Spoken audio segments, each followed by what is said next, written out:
Со аплауз, транспаренти и приградки со учениците го пречекаа 19-годишниот Јован во училиштето во Виница. Тој стана херој како во пожарот во дискотеката Пулс во Кучане спаси повеќе од 20 луѓе.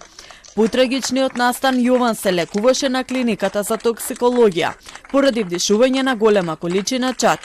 По 7 дена неговата состојба значително се подобри и вчера беше пуштен на домашно лекување, откако неговите лабораториски и токсиколошки анализи покажаа нормални резултати.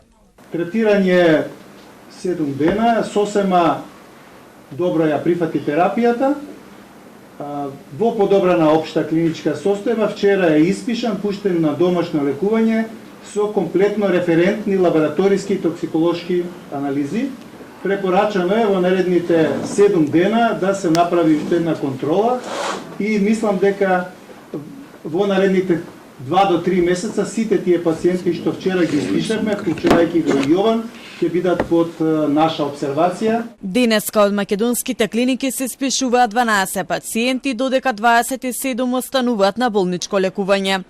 За пациентите со изгореници од прв и втор степен, пластични хирурзи од Скопје ќе одат во Кочани да вршат прегледи, за да се избегнат патување до Скопје. Во Штипската болница имаме информација дека има 4 пластични хирурзи.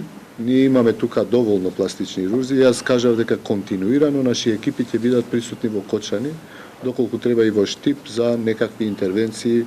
Министерот Таравари кажа дека и периодот по трагедијата сериозно се размислува и за отворање на центар за изгореници, но нагласи дека капацитетот би бил ограничен само за неколку пациенти.